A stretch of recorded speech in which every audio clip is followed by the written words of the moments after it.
Aqsuga yaman xotellik naqshini bir skilga u bo'lsa mana mush adam.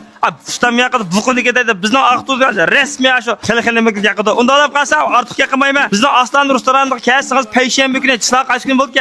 29 ma 29 kechda tushdikin kelsanglar mana mush o'rindan tatib pakiz pit tazlab mana shaxsiyati bilan shu qanzat o'tazgandan pachat o'rindan tatib amata qilib qo'ydik. Telefon nomerini deb berma. Musha o'tagan har bir jozga birdan oltin muzab, oltin uzuk bergan bir faoliyatimiz bor. U bo'lib qolsa har bir odam birdan bermaymiz. Mush jozni tanlab aklab chek tasla qaysi chiqsa shu bir tal jozga beramiz juma endi birdan desam hammamiz yurib oltin uzuk deb ma ostanni gummil tushib o'tmaylar. Undan keyin yana bir faoliyat bor. Shu kun kirgan har bir xaridaga birdan ichimlik haqsiz ham 2 tal so'qsay, liangsay deb qo'yamiz. Haqsiz bo'ldi. Ashta ham to'g'ri olganda ustam qo'rqib ketdi kelsin deyman. Hamma odamga bir taldan oltin uzuk bersak, men kunda kelaman men. Hamma ilojini tashib yetib 1 gram bo'lib qolsa mingga bo'ladi. Shundami yo'qsamlar? Xo'sh, unda olib qolsa Aslan restoraniki o'rin zakaz qilish telefon nomeri 184 0908 25 27 degan nomerga telefon qilsiz. Men Aslan restoranini bilmaydiganlar bizning Aqto'naya Keshik bozorni bilsizlar. Keshik bozorining cho'ng eshigidagi qipash o'tirliqqa 2 qavatga chiqsanglar, mana ko'rinib turadilar. Mana mishadan, mana mishagilam chiqsanglar, Aslan restoranining